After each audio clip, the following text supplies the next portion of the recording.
Fala pessoal, eu sou o professor Thiago Barreto, estou aqui para falar um pouco com você sobre a história da cartografia. Roda a vinheta!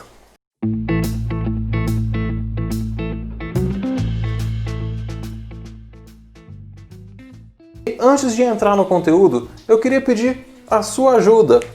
Já deixa o seu like, se inscreva no canal, ative o sininho, assim você ajuda pra caramba o nosso canal a crescer, que tá no comecinho, tá bem no comecinho, o nosso canal ainda é um embriãozinho tal, perto de outros canais, mas a gente tá aqui tentando trazer informação de qualidade para você dentro da área de ciências humanas. Então, ajuda a gente lá, tá bom?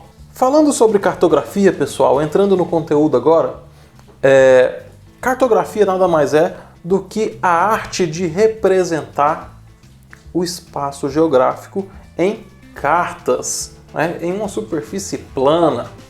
Então, quando a gente fala de cartografia, eu estou falando do estudo dos mapas.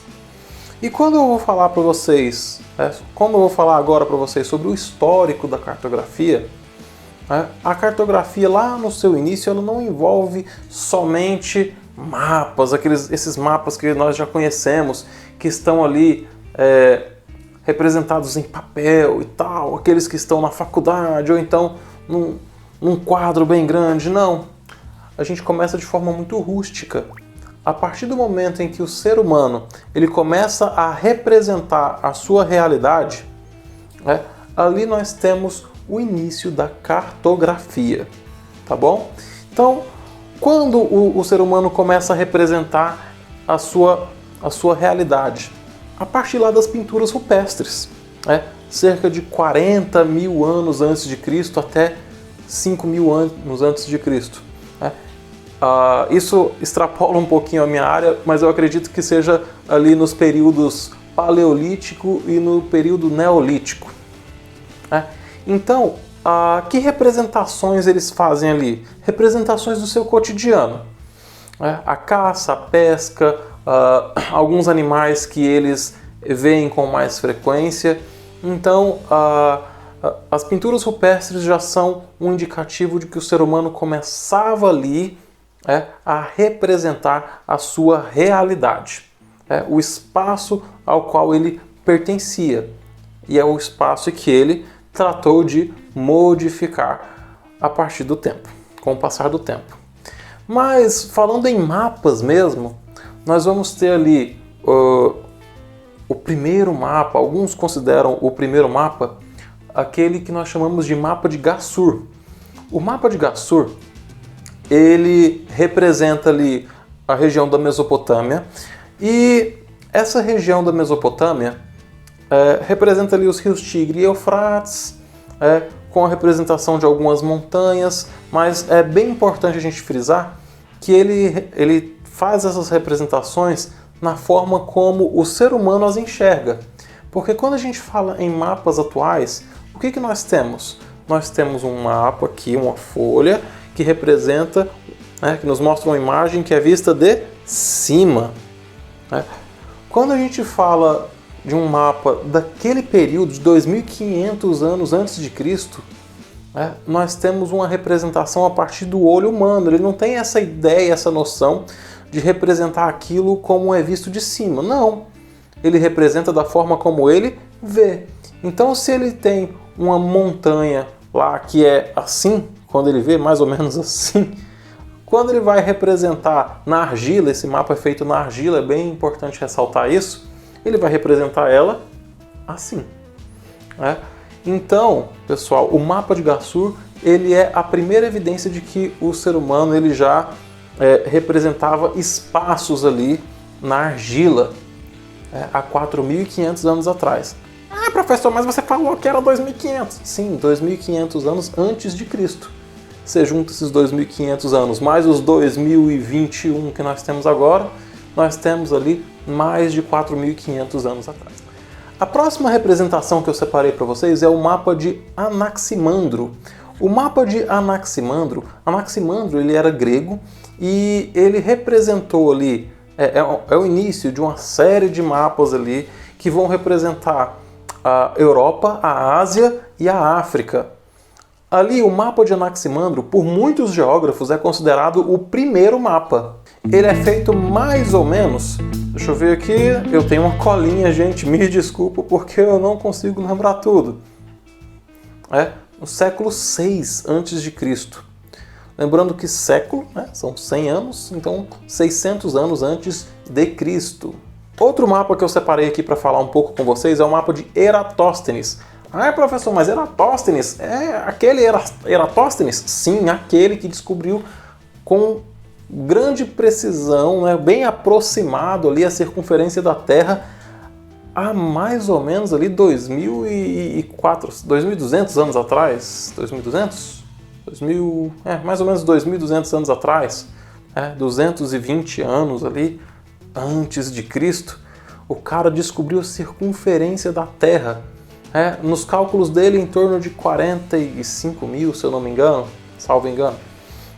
O que era um número bem aproximado para a tecnologia que ele tinha na época. Ah, professor, mas o assunto é mapa. Beleza, o assunto é mapa, mas o mapa dele faz parte também de uma série de mapas que vão representar o mundo conhecido na época, o que a gente chama hoje de Velho Mundo. Europa, Ásia e uma parte do continente africano. Outro mapa muito importante de se falar é o mapa TO. Por que TO, professor? Ele tem outro nome? Tem. Ele pode ser chamado também de mapa dos bispos. O mapa TO, ele representa ali a Europa, a Ásia e a África. Importante ressaltar, pessoal, que nesse período era um mundo conhecido. Então, as representações cartográficas, quase não, em sua totalidade, elas representavam aquele espaço, tá bom? Por que ele é chamado de mapa TO? Porque a divisão dos continentes forma basicamente um T, e o oceano ali em torno deles forma o O. Geralmente essas representações em TO colocam a Ásia na parte de cima. Por que a Ásia? Porque a Ásia ali na Ásia é onde nós tínhamos Jerusalém, e Jerusalém tinha que estar na parte superior do mapa, tá bom? Em outras duas áreas menores nós tínhamos ali a Europa, do outro lado a África. Acreditava-se ali que nós tínhamos a divisão ali era o Mar Mediterrâneo, ali os estreitos que separavam a África da Ásia, então ele foi representado a partir de um T e de um O. Daí o nome mapa TO.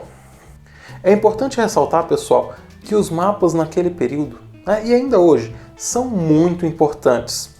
Você conhecer ou não o território podia fazer grande diferença, principalmente nas guerras daquele período. Conhecendo o território, era bem mais provável que você conseguisse vencer uma guerra. Então o mapa, a possessão de um mapa, ele era exclusividade do rei e das forças armadas, do exército.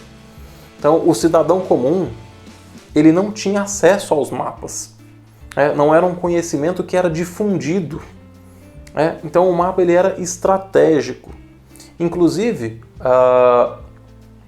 tem um livro muito famoso de Yves Lacoste que diz o seguinte: a geografia, isso serve em primeiro lugar para fazer a guerra, é o título do livro.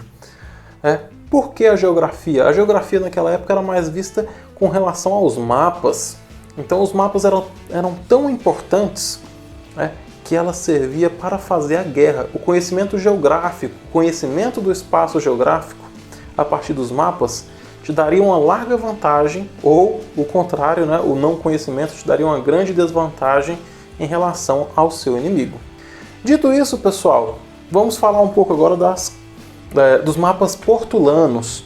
Pessoal, os mapas portulanos, eles começaram os cartógrafos eles começaram a colocar formas geométricas no mapa e colocaram também a rosa dos ventos. Ah, professor, mas e aí, o que tem? O que tem a ver isso? né? A rosa dos ventos, ela auxiliava na orientação, e as formas geométricas, elas nos ajudavam a conseguir calcular distâncias com mais precisão. Então esse mapa ele foi muito importante e ele fez com que as grandes navegações fossem possíveis, tá bom? Ele é um mapa que data ali do século XIII em diante. A cartografia, após isso, ela vem evoluindo, né, ano após ano, com vários mapas surgindo. Nós tivemos ali a projeção, né, o mapa de Mercator, né, que foi extremamente importante, já representando o continente americano, onde ele conseguiu, com um grau de exatidão para a época, muito convincente. O mapa de Mercator, ele tem sim seus defeitos, mas são defeitos ligados à precariedade da época, né, das informações obtidas e da forma como eram feitas os mapas na época, e também da projeção utilizada. Sobre as projeções a gente vai ter uma aula mais adiante, tá bom? Sobre os tipos de projeção. Já no século XX, pessoal, nós temos uma projeção, um mapa muito importante, que é o mapa de Peters, né? A projeção de Peters, ou de Peters-Gall. É um mapa que data ali de 1973 e ele vai se contrapor à ideia de Mercator, né? Se Mercator resolveu em seu mapa privilegiar a forma dos continentes, Peters resolveu fazer o contrário, né? Vou preservar o tamanho, né? Mas aí ele teve deformações na forma. As formas ficaram diferentes, ficaram mais esticadas. Vocês vão ver isso na aula sobre projeções, tá bom? Estou preparando uma aula top para vocês sobre as projeções cartográficas, tá bom? Após esse período, nós temos mais uma evolução, né, que é a partir da fotografia aérea. Como é que funciona a fotografia aérea, professor? É literalmente uma fotografia aérea. Ela começa com os balões, tá bom? Você coloca câmeras ali embaixo dos balões, né? Esse balão sobe e aí vai tirando fotos, né, da superfície. Essas fotos são montadas ali, encaixadas, né, e ela forma a representação de um espaço, tá bom? Houve evolução disso, professor? Sim, houve evolução nesse sentido. O que nós tivemos de evolução ainda? Essa câmera que era colocada ali nos balões, ela passou a ser colocada em aviões, que passavam a cobrir uma área maior, uma área mais extensa. Com o passar do tempo, nós tivemos ainda, a partir ali da década de 70 também, nós tivemos uma iniciativa dos Estados Unidos em lançar satélites artificiais em torno do globo terrestre, satélites com o objetivo de criar um sistema de posicionamento global que a gente conhece como GPS. Tá? O GPS, ele atua ali com um total de 24 satélites, onde cada aparelho receptor, hoje um celular tem um GPS, ele recebe informações de pelo menos 4 satélites diferentes para fornecer a sua localização. O GPS, é bem importante ressaltar isso, né? Ele é americano, tá bom? Ele é um sistema de localização americano. Os Estados Unidos, eles cedem informações para outros países, o que não significa que num período de guerra essas informações não possam ser cortadas. Lembra-se lá atrás, como que eu falei para vocês, o conhecimento sobre o espaço geográfico ali, você possuir esses mapas pode te dar uma vantagem para quem tem ou uma desvantagem para quem não tem esse conhecimento. Sobre o GPS ainda, nós temos outras iniciativas de outros países, para colocar em prática o seu próprio sistema de localização. A Rússia, por exemplo, ela está lançando ali o GLONASS, que é o seu próprio sistema de orientação, seu próprio sistema de posicionamento global. É o GPS da Rússia. A China também está criando o seu próprio sistema, que é o Compass. E a Europa está criando também o seu próprio sistema, que é o Galileu, tá bom? Pessoal, espero que tenham gostado da nossa aula. Ela foi um pouco mais longa hoje do que eu gostaria que fosse. Eu tinha dito para vocês que eu faria vídeos de até 10 minutos, hoje passou um bocado disso, mas é porque o assunto era extenso e eu não quis dividir esse vídeo em dois. Eu acho que você vai entender melhor esse vídeo se ele for direto. Espero que tenha gostado. Se gostou, deixa seu like. Se ficou com alguma dúvida ainda, deixa nos comentários, tá bom?